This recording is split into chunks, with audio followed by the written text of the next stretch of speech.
My name is Mshindi. I'm the editor-in-chief of the National Media Group, which is a media company that has media operations in East Africa, Kenya, Uganda, Tanzania, and Rwanda. So I look after the content side of things for the group here. I do believe in the Merck more than a mother campaign, primarily because it really focuses on one area in life that is not very much spoken about, although it's fairly prevalent because of, I think, the stigma that is attached to the issue of infertility, whether it is a mother or a woman who unfortunately are the primary victims who are affected, or whether it's a man, which is the part of this problem that is usually never quite spoken about. Women, mothers, sisters, and the caregivers in life, unfortunately, are already burdened by many cultural issues, by the very nature of the way society has shaped itself, being very much a patriarchal environment. And it is a real challenge in a continent that has such a huge amount of poverty, and that relies a lot more on the woman to put the home together. So because of that, a content like ours does require some focus on this problem. And the fact that Merck has chosen this as the entry point is highly commendable. The videos that Merck has been able to do are excellent testimonies of this problem. They tell harrowing tales, really. They tell harrowing tales of how the issue of infertility has played itself out in the lives of these women. Many of them, married, eager, young, going into marriage, and suddenly, year 1, 2, 3, 4, 5, no children. Suddenly, they start becoming part of jokes, abuse, and finally, even physical violence against them. It's pathetic.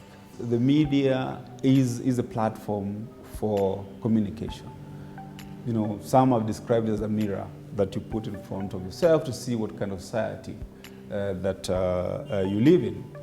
And in this particular case, the media could and should and really must tell that story. We need to bring the story home that this issue is a real issue. It affects many people. It has got profound implications and effects on the life, the trauma on the individual person, and of course, by extension, those that are reliant on them for whatever it is. And much more importantly, activate some reaction.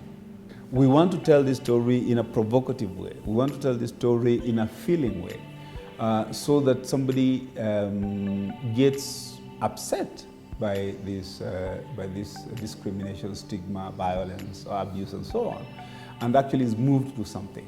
The stories must be told to demonstrate the fact that it takes two people for the fertility thing to happen.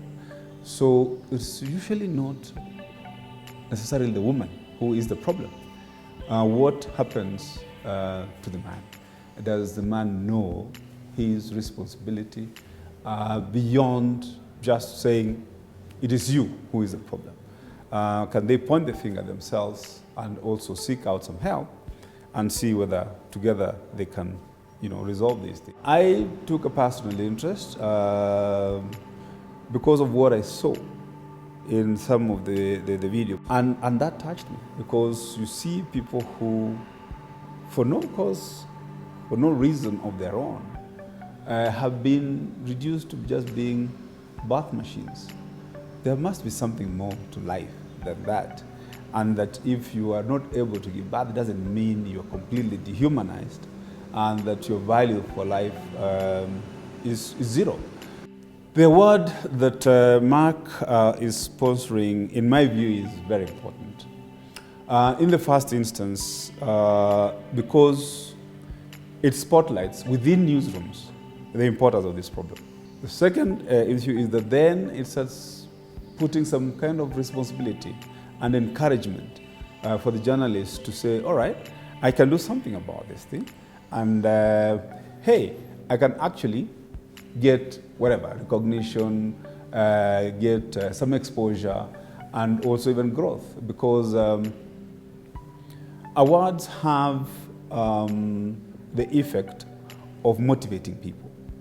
And I've seen, in other instances where journalists have got awards in the so-called out of the mainstream coverage, environment, health, science, food, and so on and so forth. They tend to take it beyond the mere act of winning and actually become, if you wish, disciples. They talk about it, they take personal interest in it, and we end up creating actually a cohort of journalists that then we can say are really interested in this particular area. I would like to see this problem animate our journalists a lot more than has been the case. And if they tell the stories well, I can bet that we will see a reaction. And that reaction is at different levels. The president might see this thing and say, oh, I want to make this an issue.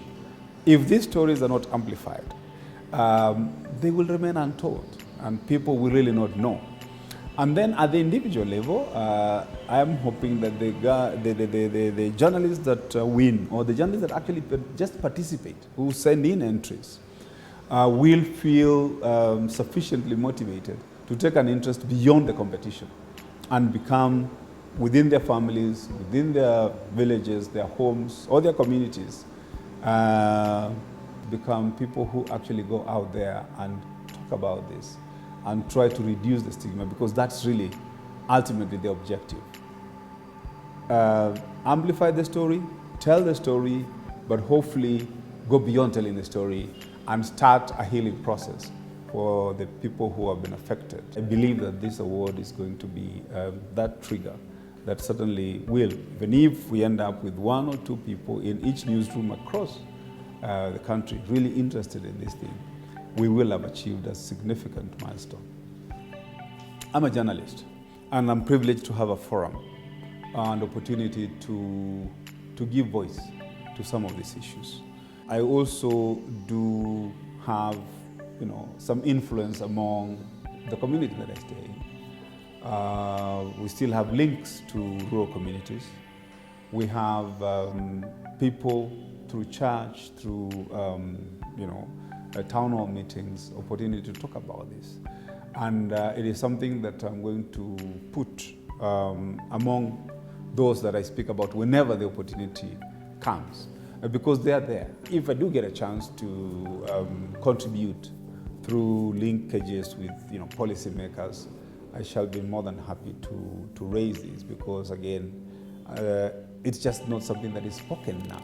And I think if only we can make it a subject that is discussed, I think we'll have gone a significant step towards addressing this challenge.